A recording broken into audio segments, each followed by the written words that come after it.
everyday thing. It's an everyday thing. It's an everyday thing when you let your nuts.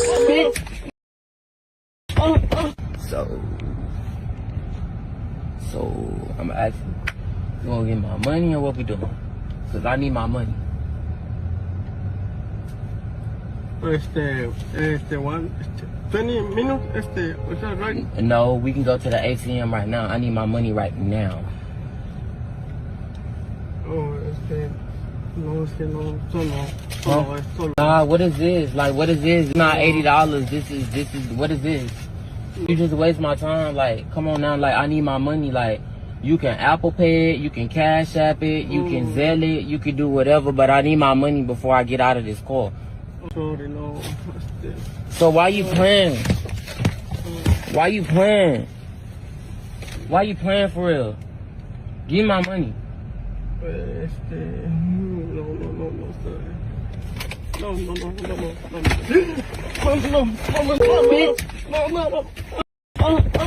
Play with me about my money. What's wrong with you? Come here, bitch. Don't play with me. Where my money at? Where my money at? You ain't going nowhere. Where my money at, ho? Where my money at? Where my money at? Where my money at? Where my money at, bitch? So, to clear something up real quickly, the situation that occurred earlier today, basically, it's this app called Sniffles or Snoopies, however you want to call it. And in Houston, there's a lot of Hispanics that be on the app. And what they do, they bait you and try to bribe you with giving you money so they can have conversations with you, sometimes try to meet up and do things with you. This particular situation, I happen to be in a certain area, and the young man portrayed as an older man, but he wanted to basically see if I was real, and he offered me money to basically converse with him. I never did anything with him. The first time I met him was the first time that I got in the car. Pause. So he could speak English and he also could speak Spanish. So we conversed a little bit throughout the text. He informed me that he was around 10 minutes away. I don't never really give my location out because I have a name for myself and I do consider myself known. So a lot of times my safety comes first because I have had older men follow me into Burger Kings, McDonald's, follow me to parks and try to unzip their pants and bait me with certain things. I am 5'4", around 130 to 135, so I'm very small in person. The Hispanic arrived about maybe 40 minutes later, wasting my time. After he arrived, I walked over to the apartment complex where I gave him the address to. And mind you, the photo of him that he sent me was of another Hispanic dude, but was a little bit older. I didn't know until I got in the car. They have the same complexion, but the other person that was on the photo was a little older. So as I proceeded to get in the car, he was using his translator and speaking English, which is some of the stuff that I posted and stuff. Basically was like, okay, so where we're going, where we're going to do this at. And I told him, I said, we never talked about doing anything. You offered me money because you wanted to see basically if I was real, because for one, you already thought that I was a catfish and I'm real. So in other words, I asked him politely about the money. After asking him about the money, his body language instantly changed. He got his translator out after speaking English, and some words he had to translate, but some words he didn't. So what he said is, I have to go, I have to take these groceries home. I can come back in 20 minutes and then I can give you the money. But everybody knows that if somebody is supposed to give you something right then and there and they say that they're going to come back, that they're not going to come back. Like, so it was like, you've already made me wait on you to get here half an hour. And then you're like playing games about the money situation. So it was like, so what was the point of you even doing all this, asking all of these questions, baiting me in to get here, and you're bullshitting with me type shit. After that, he proceeded to put in his translator that basically, in other words, he tried to play like he didn't know anything about the money, but he had offered me the money in the beginning of the messages, which he also deleted his profile when he called the police. He had deleted his profile and he had told the police, he had made it seem like he was getting robbed, like I had just ran up on him and I was robbing him. He didn't tell the police that he was conversing with me through the app and why I was actually there. So he tried to tell me, oh, I'll just be back in 20 minutes, whatever. And I was like, no, just give me the money now. You done already wasted my time. Just give me the money. And he was like, no. I was like, well, then we could just go to the ATM and just get it and just hash it out or whatever. He tried to be funny and tried to give me the little $3, $4 that was in the cup holder and was like, here. He was like, here, just take this. He was blowing it off. And before I picked up my phone, I had texted my name. And I had told him, I said, you need to walk over here. I said, because dude is funny and I don't know what's going on. Mind you, he had locked his doors. He had put his foot on the brake and he was going to put the gear in reverse. Mind you, where the apartment complex was, when you back up, it's into the street with oncoming cars because it was a busy road. So in my mind, I'm saying to myself, oh, this is finna try to back up while I'm in the car and I'm going to get hit first from the cars type shit. So he lunged at me and grabbed my hoodie like this. And that's when I said, okay, let me pick up my phone, because if he try, I'm going to ask him again about the money or whatever. And if he tries to do anything again, then I'm self-defending myself. But he had already put his hands on me. So it was like, you already violated me and you got me. After that, my nigga proceeded to walk over, but he did not know he was with me. And he stood off to the side in front of the car and he was watching the encounter. So after he off camera heck my hoodie and lunged at me, that's when immediately I picked up my phone and I started recording and I started defending myself, because like, you touched me first. So it was like, I have the right to defend myself because you had already put your hands on me. So after that, like, that's when I started like retaliating. But it was more so of, for one, you wasted my time. Two, you wasn't who you said you were. Three, you sitting here playing like you don't know what you done already baited me about. And then four, you tried to be funny about it, giving me the little $3, $4, $5, trying to give me the little $3, $4, $5 that was in a cup holder, basically acknowledging the fact that you were supposed to actually have given me some money. So in other words, you were already wrong. So after dude had got out of the car, he ran to the medium.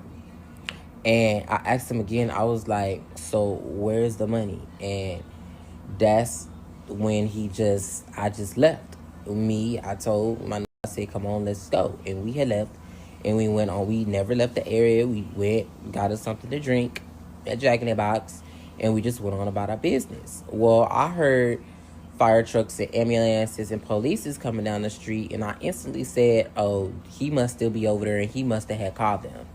So as we're walking towards the train, the red line, North Line, as we're walking towards the train to get on the train, the police, I guess, was circling the area looking for me to question me about the situation that was going on. They pulled over to the side, they handcuffed us, we got in, they asked what was going on, and I basically told them about the app and what he was doing. So they was like, okay, so what went on? And I basically told them about, he was on the app, he was basically baiting me. He wasn't who he had said he was. Basically got in the car. He locked the car door while I was in there. He had his foot on the brake. It looked like he was going to put it in reverse or whatever. Before I had started recording, that's when he felt some way, because Hispanics, they have their ways too. Like, they can be real grimy. I don't know if y'all know that, but they can be real grimy and real shady when they don't get their way or they feel something. So I had basically told them that, and the police told me, well, he said that you all had a knife. Mind you, we had our backpacks with us. And our backpacks, when I had went to meet him, our backpacks, we had just left our backpacks in the fast food restaurant because it was right next door. Like, we never had no weapons. We never had anything. So he had lied about that. On top of, the police told me that he told them that, of course, we had a knife and a weapon, and like almost like, we pulled up and we was like robbing him. I told him, no, that's not what happened at all. I said, he's not telling you all the truth. Why he came over here is because he was on the app, and I told him it's been prior situations that's been going on with Jack and Grinder, with people getting into situations because people has played those baiting games and people has been robbing people in situations. So they closed the door. They was like, okay, we're going to investigate. So they ran my name. Nothing came back because I don't do anything to get myself into trouble. They ran my dude name. Of course, he came back clean. She called the supervisor, and the supervisor was basically like, with all of the evidence and the stuff that I had and the screenshots of him baiting me and everything that went down, they had to let me go, and he couldn't press charges because he had lied about the knife and he had lied about why he was there. After that, the police was like, okay, we're gonna finish up what we're doing, and then we're gonna just take you around the corner and then drop you off with your bro, because that's what they call my nigga, my bro. So I just told him, I said, could you please translate to him and just tell him he has to stop getting on these apps and baiting people and doing what he does, because that's a very dangerous game to be playing with people, for real. So they went and spoke Spanish, and they let him know that. But his parents didn't even know that he was on those gay apps and didn't know what was really going on. And the police officer lady told the other dude, let's just pull him over here to the side so his parents won't know that that's what he was on, for real, for real. In other words, just feeling like they could just talk to him to tell him to stop what he was doing, but still kind of keep his business, because he was still legal, his business type shit. After that, the police pretty much told me, and him, like, don't say anything to each other, whoop whoop. That he never was able to show his profile. He deleted his profile. He never showed them no kind of evidence or anything. I had all of the translations from him telling me, here, I'm at the front gate. I'm here. I'm in a black Acura truck. Everything that was leading up to everything that was going on. So, yeah, that's pretty much what happened. You can't be on these social media apps playing with people. And then on top of that, Hispanics have the highest rate of sex trafficking.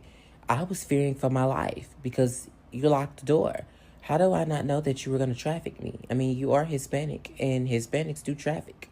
Am I wrong? You can look that up. So for all you people that want to have something negative to say, I really don't give a fuck. In that past situation with my people, you all have to understand that how traumatizing it is to grow up in a household living a certain way, wealthy, and they take all of that away from you. On top of being adopted and you already detached from your biological family, and then on top of that, you turn around and you get a brand new family, and they turn around and mentally, physically abuse you and basically picture you out as, a crazy person because you have a certain type of lifestyle. At the end of the day, the homophobic stuff towards your child, your youngest child, is weird when I have a whole sibling that transitions but doesn't work and older than me and still stays at home. Clock that T. And I'm not gonna even lie. Y'all hoes is down bad and sad, because I don't know why y'all got this narrative of everybody that links up or meet up with somebody or whatever have to do something with them to get some money. If somebody just hits you up because you attractive, y'all don't understand that a lot of older men and a lot of older women pay younger men and younger women to have conversations with, because they've been so caught up with their careers and their jobs, they don't have anybody to talk to. And when they see younger people that are attractive, a lot of times they just be wanting conversation. And they'll pay for that. Kind of like people pay and subscribe on OnlyFans to look at y'all crusty, dusty feed. It's the same thing. So before you run with a narrative, make sure you go do your research of what really be going on for real. Because I'm What not to the do, only. everyday people, man? It's your boy PJ. Today we back with another lit video. Back in the confessional. Yes, we staying lit, big dog, man. Shout out to my everyday people who rock with me every day. All right, man. You know what's crazy? I didn't even pay attention to the actual this I didn't even pay attention to his Twitter handle. That's crazy. But anyway, um so a lot of people in the comment section of this video, they got they have mixed reviews about what he's actually saying, what actually happened. Because if you meet up with somebody to get money, that's prostitution, regardless of how it is. Sometimes you don't have to actually engage in sex acts for you to receive money. Okay, it is what it is. Prostitution. Um, but for you to put your hands on him, you could have easily walked away. But it says that you needed that money, and you felt like he was playing with you in your time. But just because you talk to somebody or whatever, I mean, you don't have to put your hands on nobody. Like you're not entitled to that money unless a service is done. If your service is just talking to somebody, get it in writing. But the fact that you can't get it in writing because of what you're doing is not really a service. It's just meeting somebody and getting some money from them. You were running a play on him. That's what you were doing. You was there with your boyfriend. Y'all had this guy gonna give you some money. You needed it. Whatever y'all talked about. And he didn't give it. He didn't want to give it. So you assaulted him. And you recorded it. And then after you recorded it, you turned around and posted it on X, which is even crazier. But that's a lesson that's gonna have to be learned the hard way. I think this was irresponsible of him to post this on the social media. I think him even explaining himself was irresponsible to even post on social media. Um, it's just so many things that was wrong in this video that, but whatever lifestyle you want to live, that's fine. But you got to understand, you got to control yourself and you got to control your emotions. The fact that you assaulted him, you're lucky that the guy, for whatever reason, the police sided with you about you assaulting him. It had you shown them this video, you would have went to jail.